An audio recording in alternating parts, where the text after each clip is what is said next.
সংঘাতে নতুন বাঁক, ইরানে অস্ত্র চালান করতে পারে চীন, বড় বিপদে পড়তে হবে। কিন্তু জবাবে যা জানালেন ট্রাম্প। ওয়াশিংটন ও তেহরানের মধ্যকার সংঘাতকে কেন্দ্র করে চলমান উত্তেজনার মধ্যে ইরানকে অস্ত্র সরবরাহের প্রস্তুতি নিচ্ছে চীন। খবর প্রকাশের পরেই মার্কিন প্রেসিডেন্ট ডোনাল্ড ট্রাম্প চীনকে হুঁশিয়ারি দিলেন ফের। হোয়াইট হাউস থেকে মিয়ামির উদ্দেশ্যে রওনা হওয়ার আগে সাংবাদিকদের সঙ্গে কথা বলার সময় ট্রাম্পকে চীনে অস্ত্র পাঠানোর প্রস্তুতির অভিযোগ সম্পর্কে জিজ্ঞাসা করা হয়। তার জবাবেই তিনি বলেন, তাই যদি হয় তবে চীন বড় সমস্যায় পড়বে।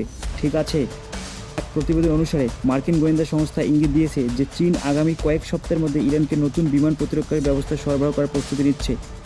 সপ্তাহ আগে মার্কিন যুক্তরাষ্ট্র ও ইসরায়েলের হামলায় ইরানে বড় সংঘাতের সূচনা হয়। এর জেরে ব্যাপক প্রাণহানি, হরমুজ প্রণালীতে সংকট এবং তেলের দাম তীব্র বৃদ্ধি দেখা যায়। মার্কিন প্রেসিডেন্ট ডোনাল্ড ট্রাম্প স্পষ্ট জানিয়েছেন, ইরান সহযোগিতা করুক বা না করুক, এই গুরুত্বপূর্ণ জলপথ আবার খুলে দেওয়া হবে। বিশ্বজুড়ে জ্বালানি সরবরাহে বড় ধাক্কা লাগার পর এই ঘোষণা আন্তর্জাতিক মহলে বড় গুরুত্ব পাচ্ছে। ডোনাল্ড ট্রাম্প বলেছেন, খুব দ্রুতই পরিস্থিতি নিয়ন্ত্রণে আনা হবে।